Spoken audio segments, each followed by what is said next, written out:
Bonjour.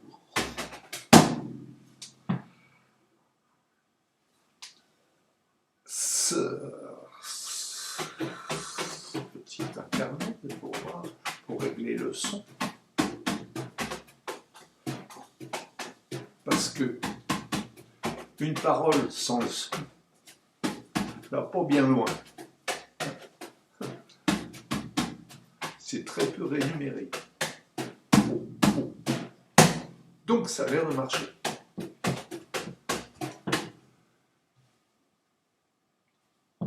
Deuxième condition, pour que je puisse continuer à m'exprimer, c'est de faire court. C'est une recommandation que me font mes amis, que me fait ma femme en particulier, ainsi que mon cardiologue. En fait, il n'y a que l'université qui ne veut pas que je fasse court. Je suis trop cher, certainement. Bon, donc, aujourd'hui, vous avez la chance d'assister, parce que je vous y convie, à mon discours inaugural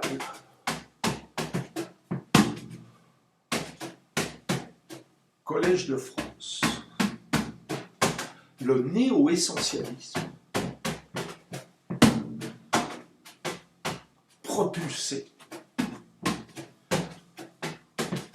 en tête d'affiche sur les philosophies contemporaines qui vont ouvrir les portes d'un monde nouveau d'après-confinement, d'après-virus, ce petit virus salopard,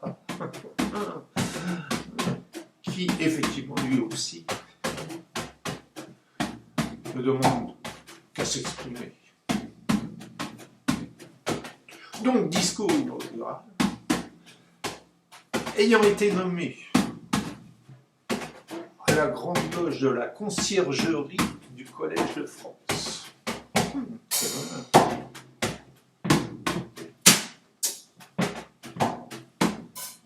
Je savais que ça viendra un jour. Et donc, qu'est-ce que ça va donner, ce discours inaugural? De quelles préoccupations peut-on parler et de qui allons-nous nous référencier pour cette pensée magistrale qui risque bien de révolutionner ce monde contemporain qui, effectivement, bat de l'aile, n'ayant pas donné la parole à des gens qui, en permanence, ont apporté une espèce de lucidité permanente, politique, philosophique, économique, tout ce qui est en nique. Et donc, puisqu'on en parle très sérieusement, ce discours inaugural, je commencerai par parler des pâtes et des nouilles.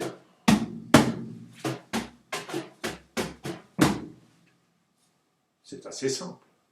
Vous prenez des pâtes, vous prenez des nouilles, vous mélangez et vous faites donc des nouilles aux pâtes. Jusque-là, c'est pas très compliqué. Et,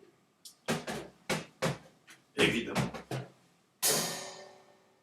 les choses n'étant pas réductibles à la définition qu'on en a, à la perception qu'on en a, à la pensée qu'ils exercent sur le sens qu'elles représentent, de leur représentation, nous pouvons donc dire que nous avons des nourritures terrestres, la nouillopathe. Vous avez les grands malades de la nouille, c'est-à-dire ceux qui, effectivement, ne peuvent pas s'asseoir à une table s'il n'y a pas une assiette de nouilles qui leur est proposée, un peu comme les Belges avec les frites. Donc on va les appeler des malades, donc des nouillopathes. Confrontés à une autre idée de ceux qui sont en pleine santé et qui ne peuvent pas considérer que quand on les assoit à une table, ils puissent manquer de nouilles à cette table. Donc les nouillophages présentent pas les nouillophages. Jusque-là, vous suivez, j'espère. Dans votre canapé, bien assis, petite bière à la main, hein, un discours inaugural comme ça, gratos.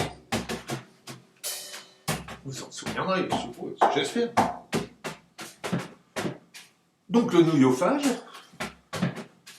puis vous avez le nouillophobe. Celui-là, dès qu'il entend parler de nouilles, il fuit en courant. Et en général, on ne les retrouve pas. Le nouillophobe, quelqu'un qu'on ne retrouve pas, d'une façon générale. Je suis là pour vous donner quelques pistes.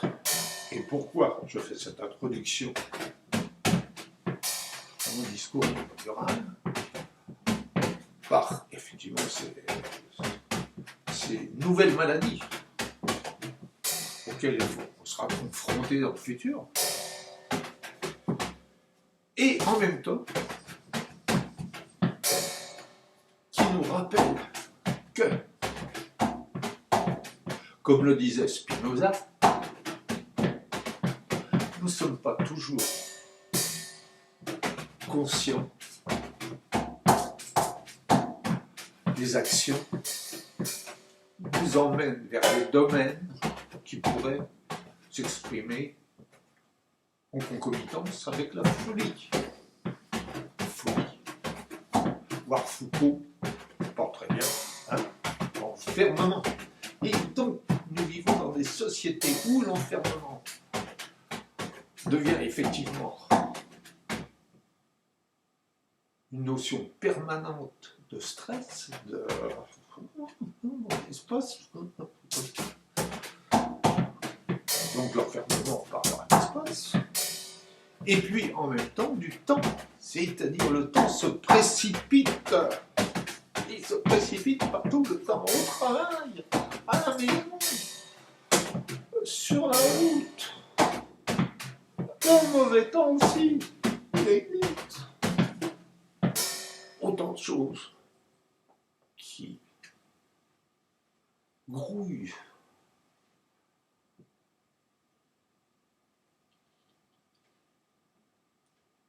Comme des particules, comme ça. Protons, les neutrons, les neutrinos, ça grouille partout comme ça. Ça nous envahit et provoque une petite névrose. On en arrivera donc à parler de psychanalyse. La psychanalyse. Spinoza était déjà un précurseur en pensant que, effectivement, nous n'étions pas toujours conscients des raisons qui animaient nos actes, qui provoquaient nos actes. Et ben voilà, nous y sommes, la psychanalyse.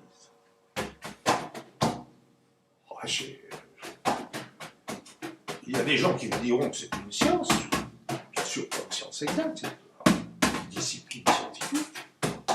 D'autres diront que c'est une méthode. D'autres vous diront que c'est une charlatanerie. on va laisser la porte ouverte à toutes ces façons de penser. On va laisser la porte ouverte, et puis, nous allons parler donc de cet inconscient. Cet inconscient, hein, dont on a beaucoup parlé à travers des recherches. Freud, par exemple, il est chercheur un peu là-dedans, hein, inconscient pour lui. C'était cette bête qui nous habite, qui reste là, qui est installée, qui est bien installée. Bon, on parlait, essayer le truc, hein, et il ne part pas, il est là. Et c'est inconscient, donc, on veut de temps en temps qu'il fasse émerger un peu quelques vérités de façon à guérir nos névroses. Vous y croire, pourquoi pas, hein? Non. Il est vrai que entre Freud, donc l'inconscient, Jung, on pourrait dire l'inconscient collectif. Bon, il y a Lacan aussi qui m'a bien amusé avec ça. Hein. Alors donc il y a beaucoup d'écoles de psychanalyse. L'école freudienne, l'école lacanienne, l'école jungienne, l'école de Paris, l'école anglo-saxonne, et j'en pense énormément parce qu'il faut que je fasse court, je me rappelle. Donc, cet inconscient-là, il emmagasine des intuitions, des actes un peu indélicats que fait la nature devant nous. Il emmagasine énormément. Pire qu'Amazon. Il a des rayons incroyables de marchandises. Il est prolixe.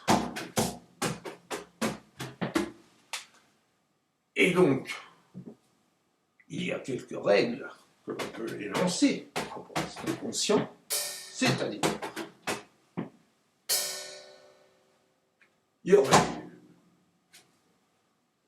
des complexes, des scènes primaires, des complexes de Oedipe, qui seraient provoqués par des pulsions sexuelles, qui déjà, quand on est tout petit, commence à nous travailler. L'oralité sexuelle, la vision qu'on a des choses. Tété n'est pas innocent, évidemment. D'auto-outia, c'est aussi une grande animatrice de la psychanalyse, la psychologie. Donc, il se pourrait que, ayant assisté, par exemple, en regardant à travers la serrure de la porte, ou en ouvrant malencontreusement une porte qui paraît innocente comme ça, mais qui, en fait, s'ouvre sur un monde qui sera, pour vous, pas très facile de digérer. Vous voyez les parents coïtés, à la scène primale, ça vous bousille les neurones, enfin une partie des neurones, et ce qui reste est bien malade.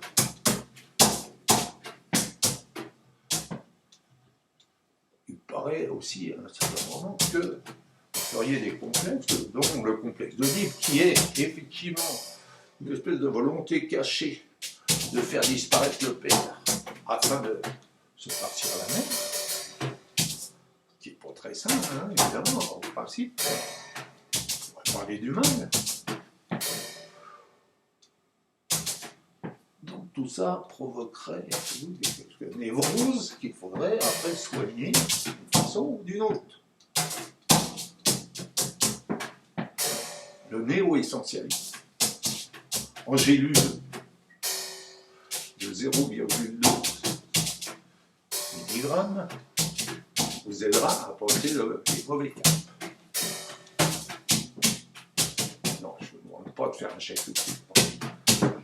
Si bien que, donc j'en reviens à Spinoza, donc qui avait cette intuition que nous étions gouvernés par des forces que nous ne maîtrisions pas,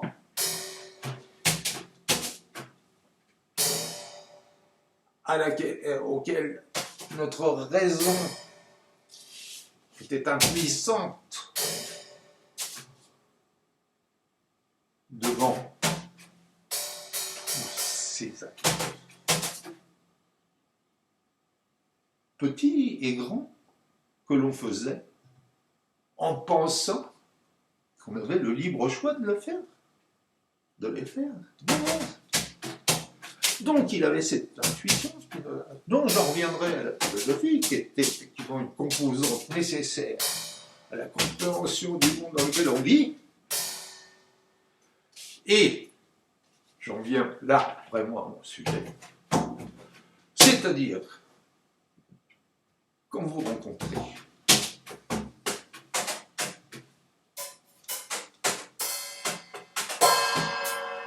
une femme frigide, il se pourrait qu'elle ait été violée ou incestée dans sa prime enfance, et que, sans s'en souvenir vraiment, ça lui ait provoqué dans son intimité biologique quelques incapacités et impossibilités à faire vivre tout cet amour qu'elle ressent pour la nature, pour les gestes simples dans leur fonctionnement, qui font que on arriverait à une espèce de karma sexuel, donc le karma sutra, n'est-ce pas? Et maintenant donc, après, voilà, je me souviens qu'effectivement, il faut que je fasse court quand même.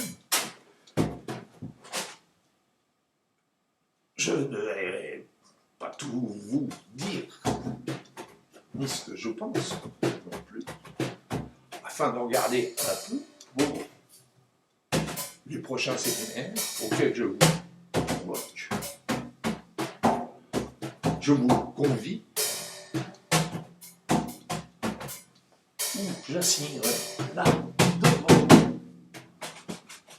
quelques-uns de ces philosophes, de ces psychanalystes, de ces chercheurs, de ces scientifiques, enfin tous ces psychopathes qui nous ont, en fait, à force de l'ouvrir, fini par fermer ce monde-là. Et maintenant, je passe à quelque chose qui est très important. Je vous ai parlé de la frigidité, non pas celle des millionnaires ou des milliardaires, mais des femmes ou des hommes qui, dans leur enfance, auraient pu être traumatisés par des visions ou des actes qu'ils auraient mal digérés. Et donc, j'ai commis une petite chanson, il faut dire, sur une rencontre que j'ai faite avec une femme dont je tairai le nom, avec qui j'ai eu quelques difficultés, un peu comme avec ma guitare, pour la faire chanter. Donc je prends cet instrument, qui normalement fonctionne parfaitement. J'en ai vu, j'en ai entendu, des choses comme ça, faites à la guitare. Ça marchait très bien. Avec moi, il n'y a rien de certain. C'est un recommencement permanent. Mais bon, je referai bien mon chemin de croix, où sous son sein brûle un dernier feu de joie. Je ferais bien les 100 coups, quitte à y perdre le mien, pour qu'elle laisse un peu de nous dans son grand rachidien. Pourtant, je vous jure, je fais le nécessaire et beaucoup d'autres trucs pour qu'elle s'en va en mer. J'irai de tous mes sucs. Je passe mes nuits à pédaler dans le divin état, sans jamais n'arriver qu'à faire gémir le plumard. En avoir ou pas, là n'est pas ma question. C'est s'en servir ou pas, jusqu'à la déraison. Être ou ne pas être, c'est de la mini-question. Quand il s'agit de faire naître chez elle le grand frisson, des fois j'essaie le tudieu, me la sauter à la sauvette.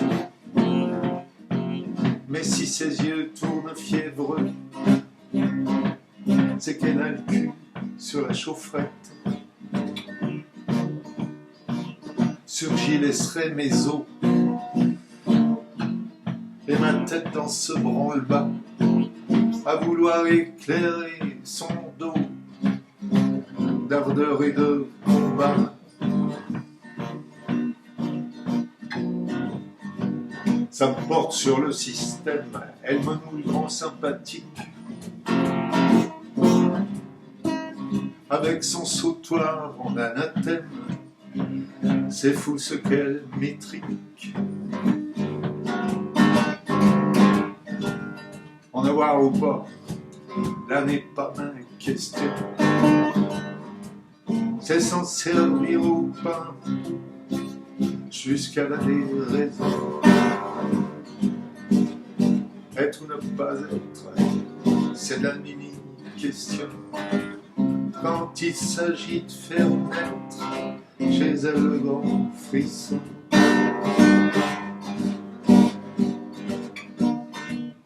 Là dans son bandoulière sur une carcasse déglinguée,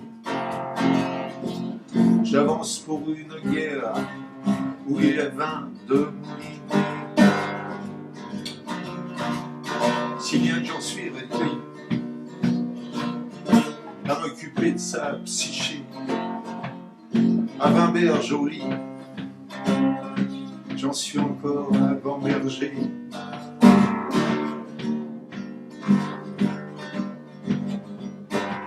En avoir ou pas, là n'est pas ma question. C'est s'en servir ou pas, jusqu'à la déraison. Être ou ne pas être, c'est la mini-question. Quand il s'agit de faire naître chez elle le grand frisson. Oh, je fais ça. C'est de l'à peu près, hein, c'est pas du chaud à... Hein.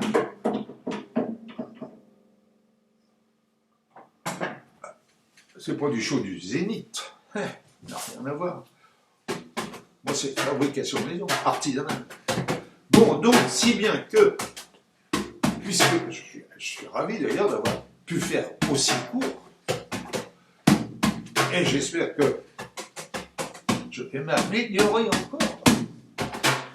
Et donc, revenir vous voir avec